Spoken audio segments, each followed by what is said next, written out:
the man who had won the Scudetto, the man celebrated as one of the best forwards in world football, would not have started a single game for his 2009-10 Inter side, the treble-winning Inter, the team that beat Barcelona and Bayern Munich in the same Champions League run.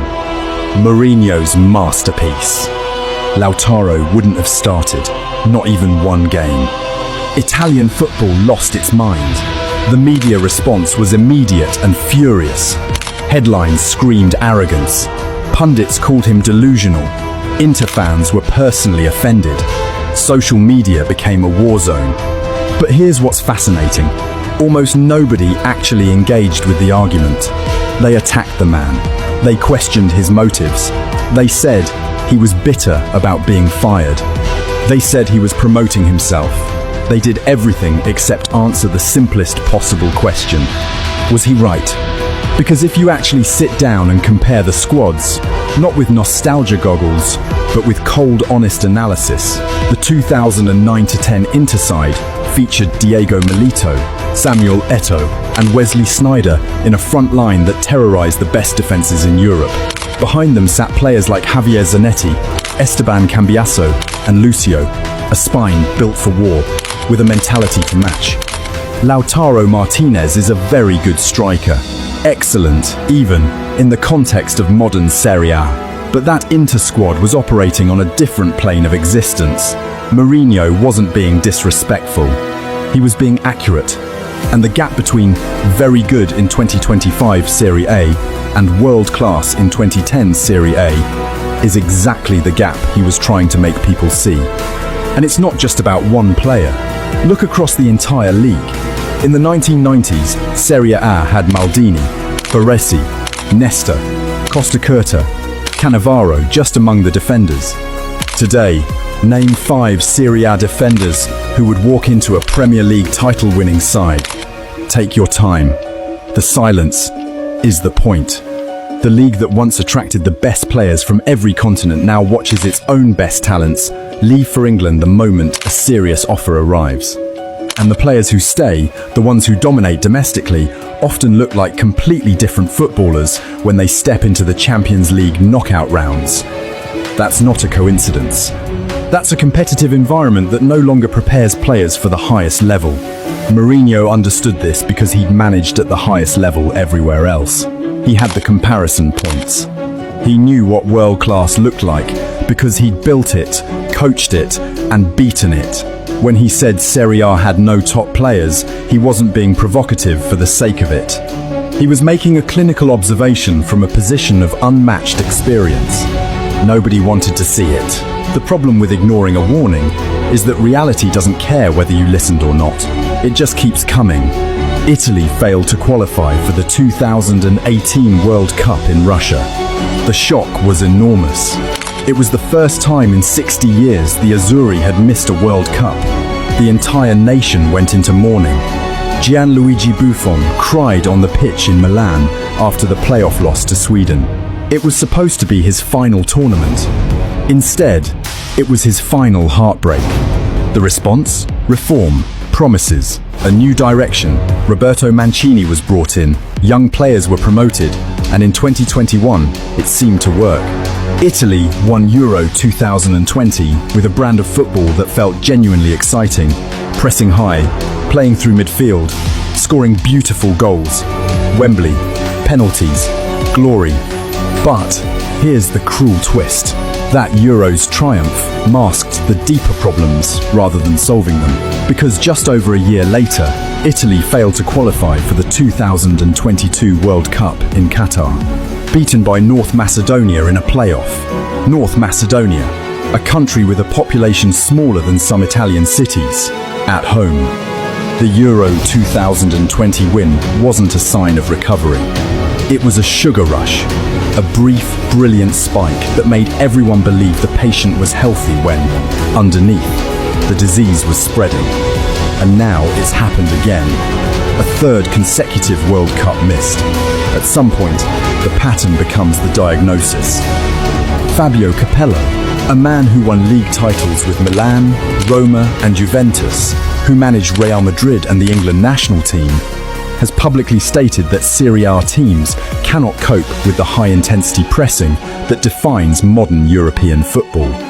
When Italian clubs face English or German opposition in the Champions League, the gap in physical intensity, in pressing coordination, in sheer athletic output is visible within the first 15 minutes.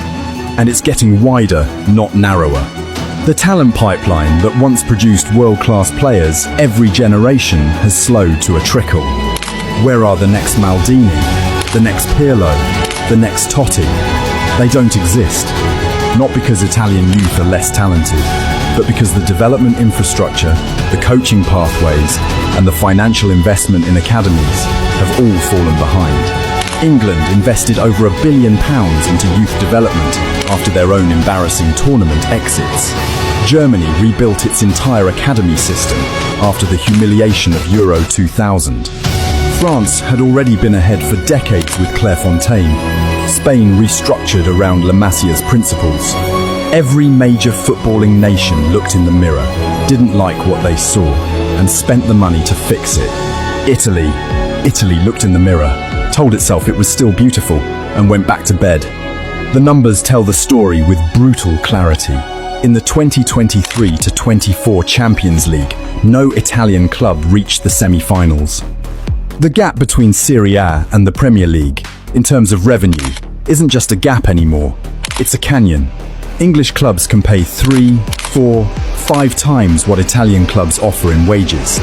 The best young Italian players increasingly see their futures in England or Spain, and the ones who stay in Serie A often develop in a lower intensity environment that leaves them unprepared for the physical demands of international football at the highest level. Mourinho saw all of this, he said all of this. During his Roma years, after his Roma years, in every interview that would have him, the infrastructure is crumbling, the finances can't compete, the talent isn't being developed, the league is getting weaker, not stronger. Every single warning verified by results. So the question isn't whether Mourinho was right.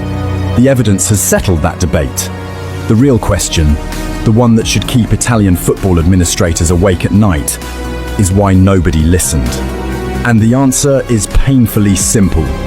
They didn't listen because listening would have required action, and action would have required admitting that the problems were structural, deep, and expensive to fix.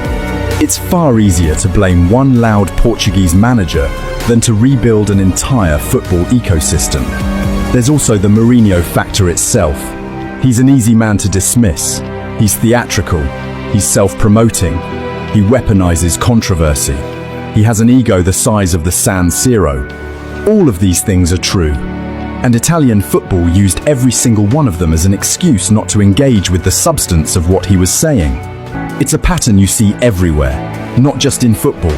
When the messenger is imperfect, and they always are, it becomes incredibly convenient to attack the messenger instead of the message. Mourinho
World Cup won't wait.